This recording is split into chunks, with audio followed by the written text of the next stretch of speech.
Hey, it's Brian.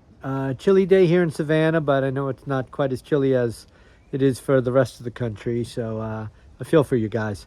Um, Wanted to share with you sort of a glimpse into the future for those involved in product marketing, analytics, things like that. I think that a lot of folks don't understand sort of where things are going with AI and AI workflows and getting outputs from AI.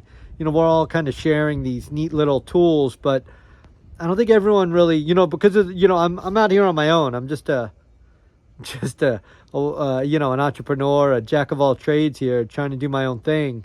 So I need to use AI to survive and to compete with the big dogs or the offshore development firms, things like that. It's hard to compete with them. There's a lot of folks I'm competing with, and they're really quick to take my ideas and level them up. So it's hard. I'm always on the run. I'm always trying to see how I can use new tools to get an edge in this really competitive environment. Big agencies, big SaaS teams, big developer tools that are out there, things like that. Anyway, enough whining. Let's get to the chase. So I've been talking about MCP server, and I don't think folks understand what this really is. So what an MCP server does, at least in the example I'm going to give you, it allows you to chat directly with a database from your prompt or from your agent you develop from a prompt. So in the example I'm going to share, I'm sharing with you how I used, I'm looking at the AQUILA trial. And this is just a quick little summary of something I worked on. This is like a 10-minute demo.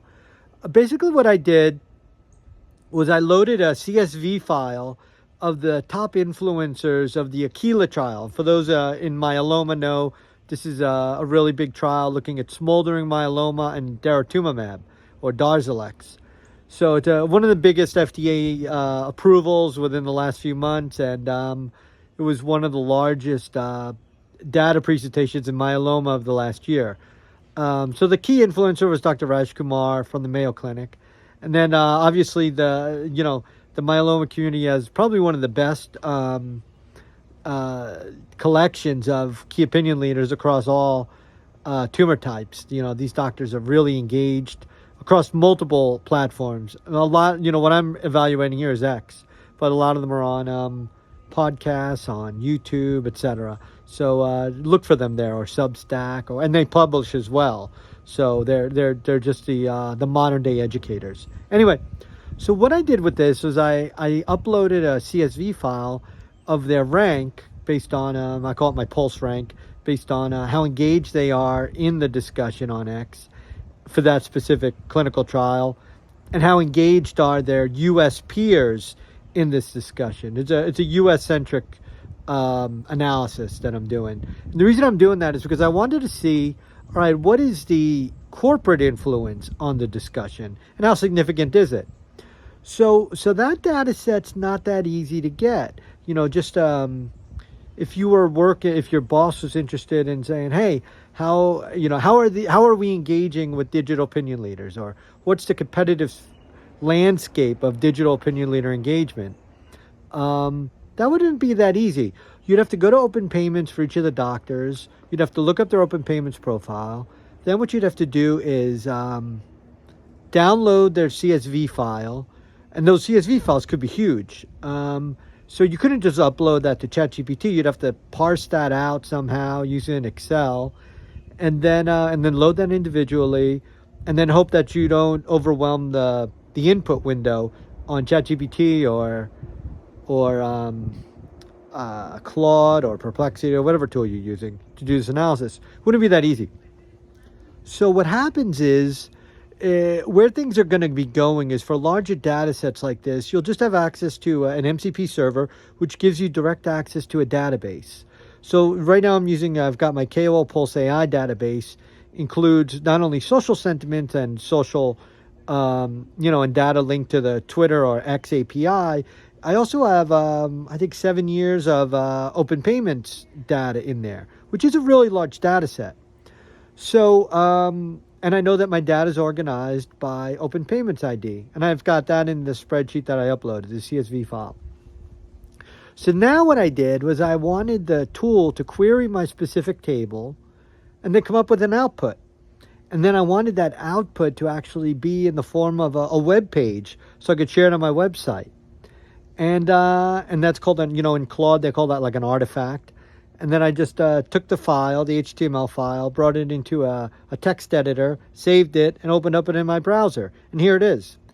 And it's right on. And it's a pretty good analysis.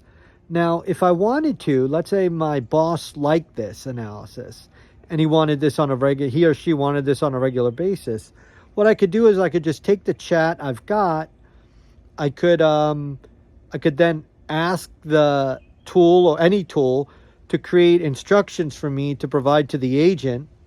And now I just activate this agent, upload the CSV file that I've got, and I've got a tool that does that creates a web output analysis on the pharma influence with regards to the digital opinion leaders for a specific discussion. Now, this is just a simple, it's just an example, and, I don't mean to,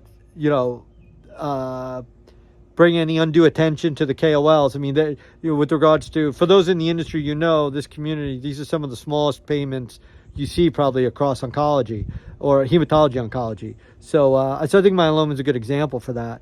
But it's something, I'm sharing this more for a glimpse into the future. In the past, this would have been a custom report by a medcom agency, and they would have charged you a fortune to extract the data and number crunch the data. And anyway, or, you go to your SaaS company and Viva, you've got something kind of like this, but it's not quite the output I want. And then they're going to charge you change fees. It's going to go through their whole, their waterfall or their agile development process as a custom add-on. And that's a nightmare. I mean, I just did this literally in 10 minutes. And I could keep tweaking it. I could keep prompting, working with that artifact as I get to update the code to change certain things. Or I can get into the code myself if I want, if I know what I'm doing. And I could just change some text titles and things like that if I want. But, this is a glimpse into the future. And I've been talking about MCP Server, and, here I'm using Jarvis by Ascending. And I love this tool. It's a great corporate tool for integrating with different data sets, like, your MCP server, or it could be your internal Google Docs, or could be your SharePoint drive, things like that. And it's got nice controls over it too. But I don't think a lot of folks even understand that this is even possible. Yeah, it is possible. And it's here today. So anyway, if you have any questions, let me know. If you're interested in this specific data set, I basically specialize in key opinion leader conversations across hematology and oncology. And I've got the open payments data pretty much across every physician for the last 7 years in my server. So if you've got broader needs, let me know. And, ask me any questions. If you want a demo, you don't have to be big pharma. You could just be a regular, entrepreneur like me that's trying to make it happen. Yeah, I'll be happy to talk to you. All right, later. But wait, there's more. Hey, something I forgot to mention in my earlier video was the traceability of working with an MCP server. And I think this is actually really important in the world of AI. So if you did a query from ChatGPT, etc., just off the web, you're going to see the tools they're using, but it'll say like searching the web, found websites, or whatever. It's got that dialogue it's got. What's happening with an MCP server is you could see directly the queries that it's running. You can see the code, and in this case, it's querying a DynamoDB table. So you've got that code right there. You see whether or not it's working. You say, nope, it didn't work. Based on the output, you can see, yeah, this query is working.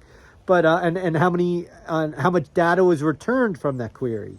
Sometimes your queries are hitting too much data, and you've got to fine tune your query language so that you don't get a false positive in your results. Anyway, just the traceability is important in when you use AI for data management, and I think that's one of the understated benefits of using MCP servers against your own data. All right, thanks again for watching, and have a good day.